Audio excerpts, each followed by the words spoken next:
Behind every narcissist's mask, there lies a fragile ego desperate for validation.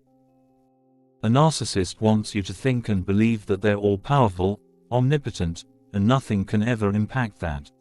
But that is not the reality. The truth is they do have buttons, if and when pushed, can elicit reactions and make them go nuts and crazy. Let's try to talk about that in today's episode. Today we are going to talk about 5 ways to torture a narcissist for real. Before we begin, please make sure that you are subscribed to the channel by pressing the subscribe button and push the bell icon to stay updated with every single episode that I put out there. Number 1. Do not take the bait when they're acting out. Understand that a narcissist is a developmentally arrested child stuck in an adult's body. Therefore, they have all the capabilities of an adult, but the maturity is of a child, which means they are going to be aggressive, irrational, and they are going to project things, say things that are completely far away from reality. Which means that you cannot take them and what they say seriously. Why? Because whatever comes from their mouth, whatever comes from them has no true foundation, has no true basis. So when they start throwing a tantrum, when they start acting out, you have to ignore them. Leave the room, take a shower, go out, go on a walk, or just focus on your project. Completely ignore them because ignorance kills a narcissist's ego. And if you successfully do it when they are acting out, when they want your reaction the most, when they want you to argue, when they want you to explain, when they want you to just get into the fight and basically wrestle with the pigs and get dirty, that is the point when you can give them the maximum injury by leaving the room, by clearly telling them that what they are saying and how they are behaving is completely unacceptable and you are going to play no part in it. That is how you can create this perceptual distance and clearly send a message across that I am not going to take this BS from you. Number 2. Remember to deflect when they try to manipulate and gaslight you. When they start messing up with your head, when they start messing up with your thoughts, beliefs, and emotions, hold on to your truth and say something along the lines of, your opinions are yours and mine are mine, and you are entitled to have yours. My reality is not how you are describing it, and just say it and leave the room. That is what would also kill the narcissist's ego because they want you to react to what they are saying. They want you to take it personally. They want you to believe what they want you to believe because once they make you believe, they get the sense of control, which makes them feel special in a way, which makes them feel powerful because getting control over someone's emotions, over someone's psyche, gives them a high, gives them a sense of self-importance that they lack otherwise. So when they try to gaslight you, when they try to manipulate you, recognize what that elicits in you, what emotions you feel, acknowledge them, and clearly say no. And again, create distance by just putting out the difference right in front of them. Say it in their face that, what you believe is not what my truth is, and you are entitled to believe what you want to believe, and my truth is known to me, and that is what matters the most. Number 3.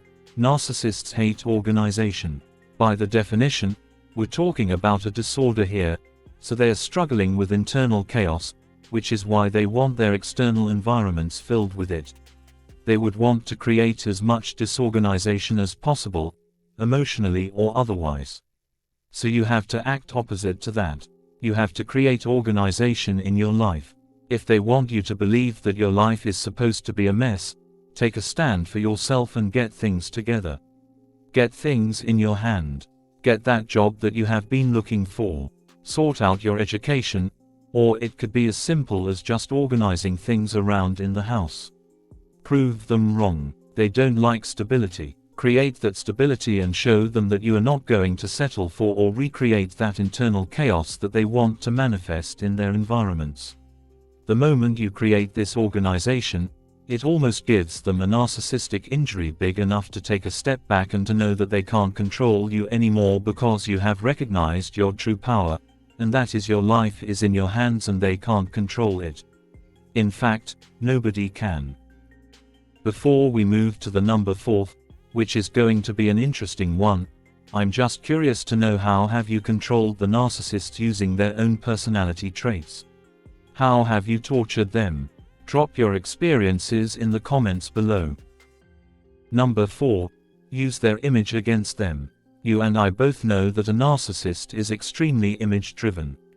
They want people to see them a certain way.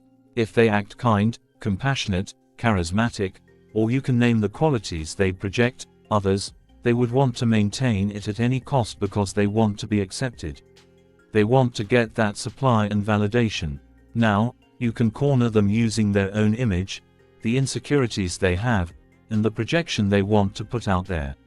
For example, if you are in a situation like a court situation where they do not agree to the things that you want them to agree to, you can bring up this image and first get them to say yes to a couple of things that you know they would agree to. For example, you could get them to agree to things like they put their children before their own welfare or they value their children's needs before their own needs. Once you get them to agree to a couple of things that make them look good in front of others, then you can go ahead and present that agreement, and the likelihood of them signing it would be quite high because they have to protect the image in front of everyone else. They have to look nice. They have to maintain this image of a kind, involved, affectionate, compassionate, loving father. This is how you can use their image to basically torture them, and they wouldn't be able to do anything because they're a prisoner of their own doings. They are a prisoner of their own personality. Number 5. Focus on your life, focus on rebuilding it. Focus on healing yourself, focus on bringing yourself out of the darkness that they have put you in. The darkness they want you to stay in forever, because if you become what they never want you to become, if you become the best version possible of yourself, that is going to be the biggest narcissistic injury. Why? Because that would prove to the narcissist that all of their mechanisms, all of the things that they do are useless. They failed miserably because you proved them wrong. They tried to destroy you, but you collected your pieces and you rebuilt yourself and you became better than who you were before meeting them or during the abusive cycle. So focus on rebuilding yourself, focus on creating a life that they would envy every single moment. You live the life of your dreams. You live a healed life. It's going to be the moment of torture for the narcissist. They can't stand your progress. They can't stand your success. They have to see you struggling and suffering. They have to see you in pain. At the moment you destroy that, the moment you step out of the bubble people they have put you in and create your own life and your reality, that is when you are going to almost assassinate the narcissist's false ego. I hope in today's episode, you were able to understand the 5 things to truly torture a narcissist and move ahead in your life. I'll talk with you very soon in the next one. Till then, let the healing begin.